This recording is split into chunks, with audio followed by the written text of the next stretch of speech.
बिस्मिल्लाहिर्रहमानिर्रहीम, अस्सलाम वालेकुम, welcome back to my YouTube channel it's हार्म्स biology. Dear students, mechanism of photosynthesis के अंदर हमने दो चीज़ों को डिस्कस किया था कि एक होता है लाइट रिएक्शन और एक होता है डार्क रिएक्शन। इससे प्रीवियस लेक्चर के अंदर लाइट रिएक्शन के अंदर मैंने आपको बोला था कि एटीपी बनती है, NADPH बनता है और क्या बनता है, ऑक्सीजन, जो कि इस्तेमाल हो जाते हैं किसके अंदर, डार्क रिएक्शन के अंदर। यानी कि एटीपी और NADPH डार्क रिएक्शन के अंदर इस्तेमाल हो जाते हैं और ऑक्सीजन प्लांट रिलीज कर देते हैं, जिसको हम क्या करते हैं, इनहेल करते हैं।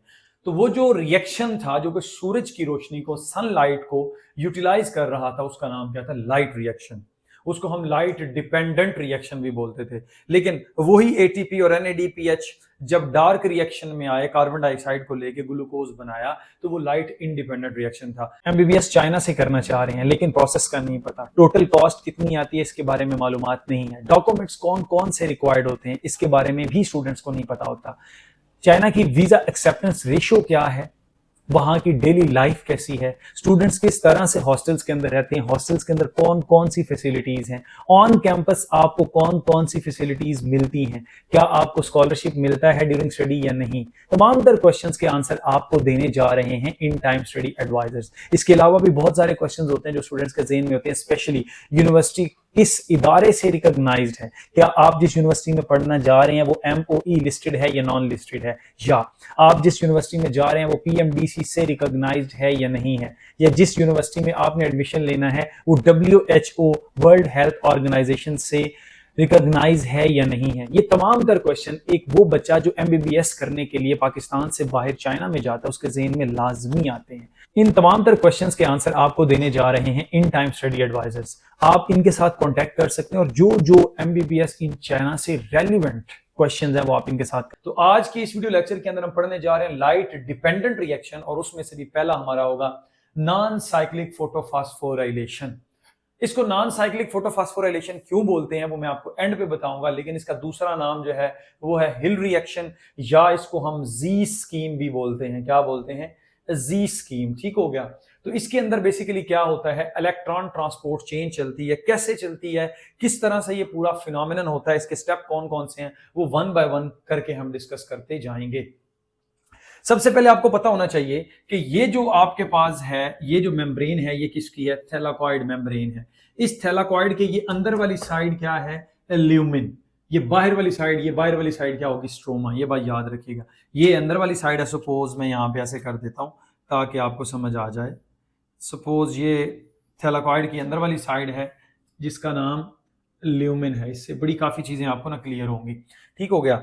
और ये ऊपर वाली साइड क्या है, स्ट्रोमा। और ये जितनी भी चेन मैं आपको दिखा रहा हूं, ये वाली, ये सारी इसके अंदर चल रही है। किधर चल रही है, इसके अंदर, इस मेम्ब्रेन के अंदर। चूंकि अब ये सारा यहाँ पे करूंगा तो वो समझ नहीं आएगी, तो हमने इसको क्या कर लिया है, बाहर निकाल लिया ताकि आपको एज इट इज समझ आ जाए। अच्छा जी, अब ये रिएक्शन शुरू कहां से होता है, आपको पता है कि ये क्या है, फोटो सिस्टम 2 है, और ये कौन सा है, फोटो सिस्टम 1। अब फोटो सिस्टम 2 जो है वो 680 नैनोमीटर की लाइट, यानी कि रेड लाइट को क्या करेगा, एब्जॉर्ब करेगा। 680 नैनोमीटर की लाइट। ठीक हो गया। जब ये लाइट इस पर फॉल करती है तो आपको पता है कि जब एक फोटान इस पर गिरेगा तो इसका एक इलेक्ट्रॉन उस फोटान की एनर्जी को लेकर ऊपर चला जाएगा, फिर दूसरा फोटान आएगा, फिर दूसरे इलेक्ट्रॉन्स को ऊपर भेज देगा। जब इस पर दो फोटान्स पड़ते हैं तो इसके दो इलेक्ट्रॉन्स एक्साइट कर जाते हैं। कितने इलेक्ट्रॉन, दो इलेक्ट्रॉन एक्साइट कर जाते हैं। लोअर शेल से निकल के अपर शेल्स में चले जाते हैं, हायर एनर्जी वाले शेल्स के अंदर चले जाते हैं। और ये जो दो इलेक्ट्रॉन्स होते हैं इसको कौन एक्सेप्ट करता है, primary acceptor of photo system 2। क्योंकि ये फोटो सिस्टम 2 है तो primary acceptor of photo system 2 इसको क्या करेगा, एक्सेप्ट करेगा इन दो इलेक्ट्रॉन्स को। तो जब दो इलेक्ट्रॉन्स यहां से निकल जाएंगे तो यहां पर क्या रह जाएगा, पॉजिटिव आयन यानी कि प्रोटॉन, और वी कैन से होल्स यहां पे रह जाएंगे। अब होल्स तो इसके अंदर जब क्रिएट होंगे तो ये तो बड़ा अनस्टेबल टाइप हो जाएगा। तो पहला स्टेप आप देखते हैं, absorption of light by PS2। जब इस पर लाइट पड़ती है तो इसके क्या कर गए, दो इलेक्ट्रॉन एक्साइट कर गए और इसके अंदर क्या चेंज हो गया, एक क्रिएट हो गया क्या, इसके अंदर जो चेंज आया, एक क्रिएट हुआ क्या बेटा, होल, 1 बाय 1 करके इसमें 2 होल क्रिएट हो गए, क्योंकि इसके 2 इलेक्ट्रॉन यहां से निकल करके इधर चले गए। अब और उसको किसने एक्सेप्ट कर लिया, primary acceptor of photo system 2। अब यहां पर ये बन गया हाईली ऑक्सीडाइजिंग एजेंट, जो भी चीज इसके सामने आएगी इसको ऑक्सीडाइज कर देगा। बट यहां पर क्या होता है, नेचुरल फिनोमिनन है, यहां पर मौजूद होता है वाटर H2O। अब H2O का मॉलिक्यूल टूटता है तो 2 इलेक्ट्रॉन वो इसको दे देता है, साथ ही साथ बच्चों वो हाफ O2 में कन्वर्ट होता है और 2 हाइड्रोजन आयन यानी कि प्रोटॉन्स के अंदर कन्वर्ट होता है। फिर दूसरी दफा वाटर का मॉलिक्यूल टूटता है तो फिर ये half O2 plus half O2 is equal to O2। ये ऑक्सीजन है जो एज ए बाय प्रोडक्ट है, जो यूटिलाइज करते हैं हम। ये आपके पास किसके थ्रू हुई है, photolysis. This is called photolysis. इसको हम फोटोलाइसिस ऑफ वाटर कहेंगे, क्योंकि वाटर को तोड़ा जा रहा है। बड़ा ही इंपॉर्टेंट स्टेप है, और ये सिर्फ फोटो सिस्टम 2 पर होता है, फोटो सिस्टम 1 पर नहीं होता। हुआ क्या, जब फोटो सिस्टम 2 पर लाइट पड़ी, इसके 2 इलेक्ट्रॉन ऊपर चले गए, 2 इलेक्ट्रॉन्स की जगह पर क्या क्रिएट हो गया, 2 पॉजिटिव होल्स क्रिएट हो गए। अब इन होल्स को पूरा करने के लिए एक वाटर का मॉलिक्यूल टूटता है जो इसको 2 इलेक्ट्रॉन देता है, जिससे ये होल्स क्या हो जाते हैं, खत्म हो जाते हैं। जब इसको 2 इलेक्ट्रॉन दे दिए गए तो ये तो पूरा हो गया कि पहले इसने अपने 2 इलेक्ट्रॉन दिए थे, अब इसके बाद 2 इलेक्ट्रॉन पूरे, ये स्टेबल हो गया। लेकिन ये इलेक्ट्रॉन की एनर्जी क्या हो चुकी है, हाई, और इसको किसने एक्सेप्ट कर लिया, primary acceptor of photo system 2 ने। उसके बाद ये primary acceptor of photo system 2 किसको देता है, प्लास्टोक्यूनिन को। यूबिक्यूनिन एक प्रोटीन है, उसको दे देगा ये 2 इलेक्ट्रॉन। ये 2 इलेक्ट्रॉन किसको दिए जाएंगे, साइटोक्रोम कॉम्प्लेक्स। साइटोक्रोम कॉम्प्लेक्स यही 2 इलेक्ट्रॉन किसको दे देगा, प्लास्टोसियानिन को। लेकिन प्लास्टोसियानिन ने आगे किसको इलेक्ट्रॉन देने हैं, फोटो सिस्टम 1 को। कब देगा, क्या अभी ट्रांसफर कर देगा, तो आंसर है नो। जब फोटो सिस्टम 1 पर 700 नैनोमीटर की P700 नैनोमीटर की लाइट पड़ती है तो इसके 2 इलेक्ट्रॉन जो है ना वो एक्साइट कर जाते हैं, और उसको कौन पकड़ता है, primary acceptor of PS1। Primary acceptor जो है वो प्रोटीन है, कैरियर प्रोटीन है, वो इसको क्या करती है, कैप्चर करती है, और यहां पर क्या क्रिएट कर देती है, 2 होल्स। अब ये होल्स कौन खत्म करेगा, ये होल्स खत्म करेंगे जनाब प्लास्टोसियानिन से आने वाले 2 इलेक्ट्रॉन्स। डन। तो ये आपके पास जब 2 इलेक्ट्रॉन इधर आ जाएंगे तो इसके भी होल खत्म हो गए और ये फिर दोबारा से अपनी ओरिजिनल कंडीशन के अंदर आ चुका है। अब इसके 2 इलेक्ट्रॉन क्या कर गए, एक्साइट कर गए, उनका भी एनर्जी लेवल क्या हो गया है, ज्यादा हो गया है। सही हो गया। अब ये जो एनर्जी लेवल है इसको यूटिलाइज किया जाएगा, इसको आगे ट्रांसफर किया जाएगा। एक आयरन कंटेनिंग प्रोटीन होती है फेरिडॉक्सिन, उसको फेरिडॉक्सिन क्या करेगी, इन्हीं 2 इलेक्ट्रॉन्स को किसके हवाले कर देगी, NADP रिडक्टेज।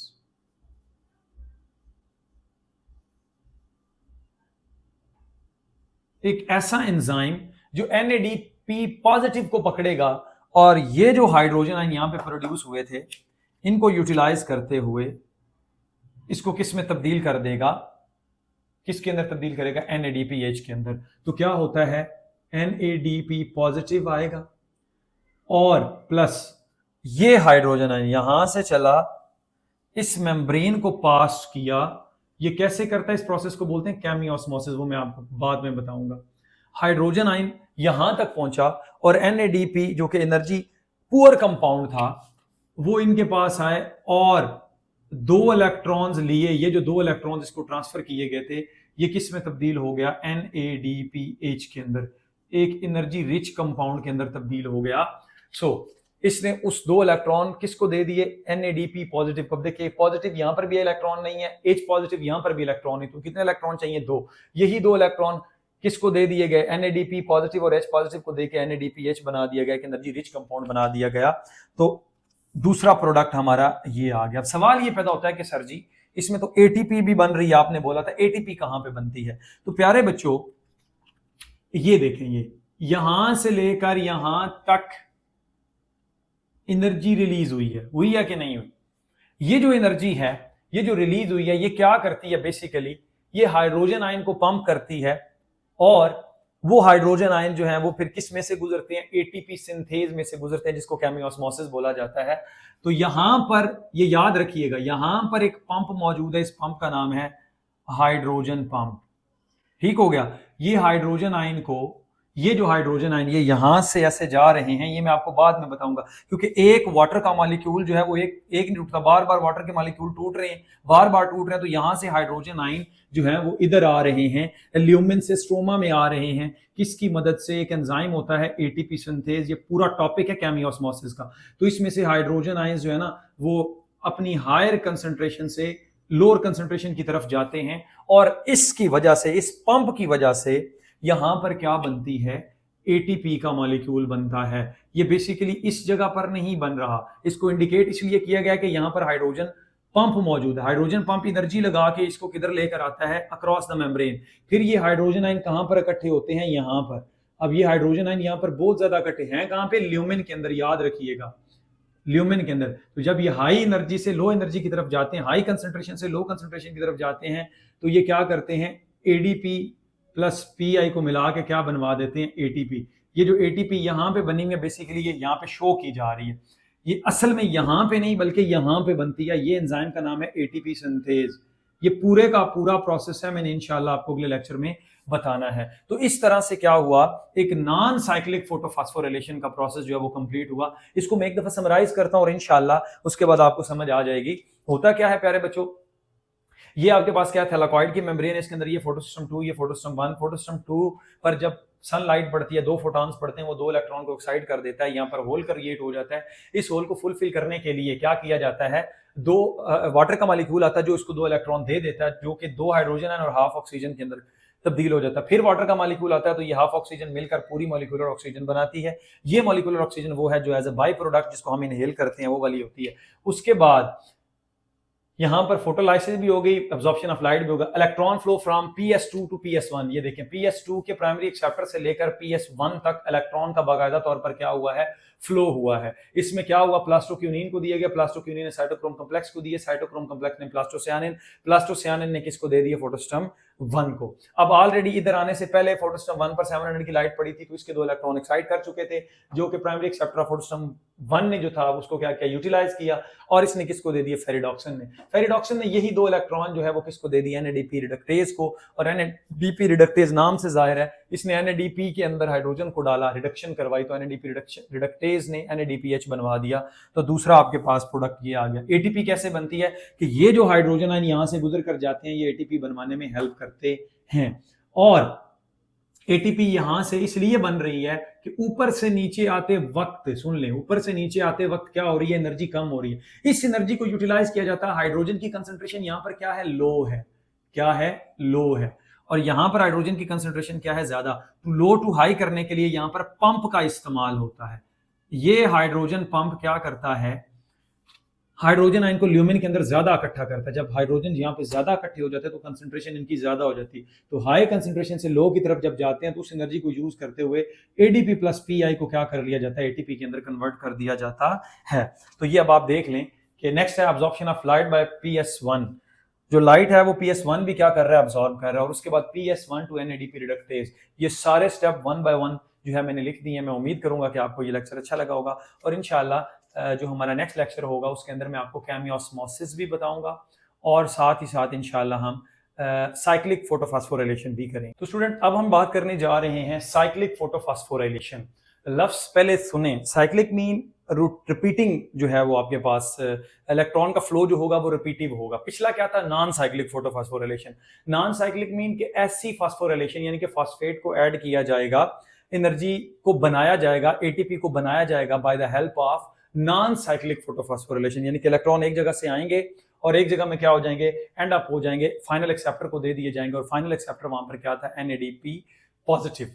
यहां पर क्या है? साइक्लिक फोटोफॉस्फोरिलेशन के इलेक्ट्रॉन रिपीट होते रहेंगे, वही 2 इलेक्ट्रॉन बार बार रिपीट होते रहेंगे, और वो जो 2 इलेक्ट्रॉन्स होंगे वो क्या बनवाएंगे? सिर्फ और सिर्फ एटीपी बनवाएंगे। इसको अब हम क्या बोलते हैं? Cyclic photophosphorylation. देखिए, cyclic mean repeating, photo mean light, light को यूज करते हुए फॉस्फोरिलेशन, फॉस्फेट को ऐड किया जाएगा, एडीपी प्लस पीआई को ऐड करके क्या बनाया जाएगा? एटीपी बनाई जाएगी। इसको हम क्या बोलते हैं? Cyclic photophosphorylation.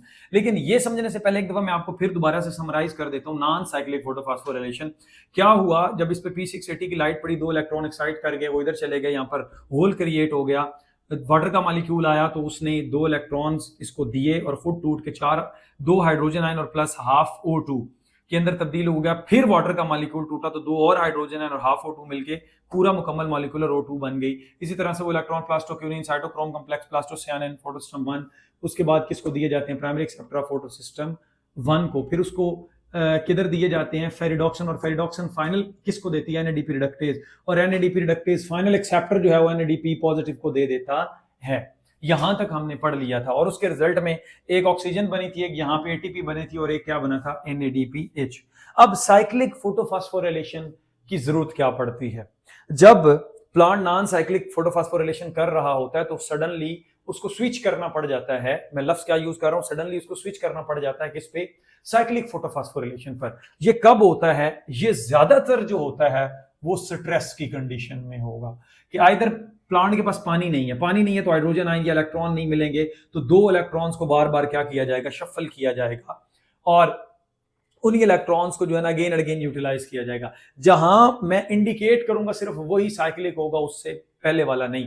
पहले ये प्रोसेस स्टार्ट यूं ही होता है प्यारे बच्चों, लेकिन आपको जितना लिखना है वो मैं आपको बताऊंगा, ये समझाने की खातिर यहां से कि यहां से दो इलेक्ट्रॉन असल में आए, आते गए आते गए आते गए, तो यहां पर फोटोसिस्टम 1 के पास चले गया। फॉर एग्जांपल प्लांट स्ट्रेस की कंडीशन में है, या प्लांट के अंदर ATP लो है और NADPH का लेवल ज्यादा होगा, तो फिर भी प्लांट क्या करता है, साइक्लिक फोटोफॉस्फोरिलेशन पर आ जाता है। तो अब आपको याद होगा कि दो इलेक्ट्रॉन इधर फेरिडॉक्सिन थी, नहीं, फेरिडॉक्सिन क्या करती है, बैक पे काम करती है। फेरिडॉक्सिन बजाय NADP रिडक्टेज को इलेक्ट्रॉन देने के बजाय वो किसको दे देती है, साइटोक्रोम कॉम्प्लेक्सेस को इस जगह पर दे देती है। तो अब सिर्फ ये पोर्शन जिसको मैं क्या कर रहा हूं, हाईलाइट कर रहा हूं ग्रीन से, सिर्फ ये पोर्शन, ये वाला, ये बार बार क्या हो रहा होता है, इस्तेमाल हो रहा होता है। क्या होता है कि ये दो इलेक्ट्रॉन प्राइमरी एक्सेप्टर के पास गए, उसने फेरिडॉक्सिन को दिए, फेरिडॉक्सिन ने साइटोक्रोम को दिए, साइटोक्रोम ने प्लास्टोसियानिन, प्लास्टोसियानिन ने फिर इसको, फिर इसको, फिर इसको, फिर इसको। तो ये यहां से इलेक्ट्रॉन इधर गए, इधर से इलेक्ट्रॉन इधर आए, इधर से वही इलेक्ट्रॉन सेम इधर आ गए, ठीक है। तो एक साइक्लिक प्रोसेस चल पड़ा, और इसमें सिर्फ क्या किया जा रहा है, यहां से हाइड्रोजन आयंस को पंप किया जा रहा है, और ये hydrogen ion again and again utilize हो रहे हैं। यहां पर आएंगे, फिर यहां से ऊपर जाएंगे, ATP बनेगी, फिर वापस आएंगे, फिर ATP बनेगी। तो यहां पर पंप हो रहे हैं। ये पंप किधर से हो रहे हैं, ये जो एनर्जी लाइट एनर्जी थी उसको इस्तेमाल करते हुए हाइड्रोजन को इधर कन्वर्ट किया। अब इधर हाइड्रोजन की कंसंट्रेशन ज्यादा हो गई तो इसको किस में कन्वर्ट कर दिया, इसी एनर्जी को केमिकल के अंदर कन्वर्ट कर दिया। तो सिर्फ प्यारे बच्चों ये वाला जो दोबारा से मैं फिर कर रहा हूं, ये रेड वाला रीजन जो है और ग्रीन वाला रीजन है, ये है साइक्लिक फोटोफॉस्फोरिलेशन। हाँ, नो डाउट साइक्लिक फोटोफॉस्फोरिलेशन के लिए जो दो इलेक्ट्रॉन आए थे वो वाटर से ही आए थे। बेसिकली मैंने बोला था कि नॉन साइक्लिक फोटोफॉस्फोरिलेशन किस में कन्वर्ट होता है, साइक्लिक फोटोफॉस्फोरिलेशन के अंदर। सो मैं उम्मीद करूंगा कि आपको ये पूरा लेक्चर समझ आ गया होगा। Stay connected, thank you and अल्लाह हाफिज़।